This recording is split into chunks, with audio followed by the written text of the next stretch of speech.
প্ৰথম কথা হ'ল আমি তেওঁক বহিষ্কাৰ কৰিছোঁ আৰু ছাত্ৰ সংগঠনৰ তেওঁ নীতি আদৰ্শৰ বাহিৰত কাম কৰিছে, নেমচুৰ সংবিধানৰ বাহিৰত তেওঁ কাম কৰিছে, তেওঁ শান্তি ভংগ কৰিছে, তেওঁ আইন বিৰোধী কাম কৰিছে, যাৰ কাৰণে আমি নেমচুৰ ফালৰ পৰা তেওঁক বহিষ্কাৰ কৰিছোঁ আৰু আইনে তেওঁৰ ব্যৱস্থা ল'ব, যিহেতু তেওঁৰ বিৰুদ্ধে গোচৰ হৈছে।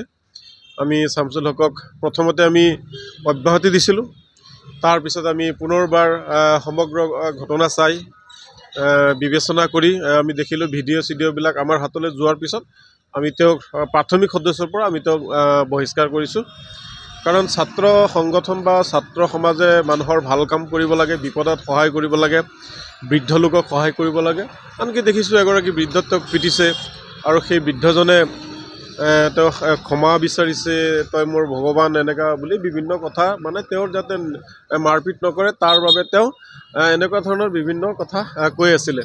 গতিকে এইখিনিতো তেওঁ যদি নকৰি তেওঁ অশান্তি কৰিছে, গতিকে ইয়াৰ বাবে তেওঁ শাস্তি পাব। আইনে যি বিচাৰে আইনৰ মতে হ'ব। সেয়াই আৰু আমি সদায় বিচাৰোঁ যে মিলা প্ৰীতি শান্তি থাকিব লাগে, সৰু সুৰা ঘটনালৈ আমাৰ মাজত অমিন হ'ব নালাগে। তেওঁক আমি বহিষ্কাৰ কৰিছোঁ।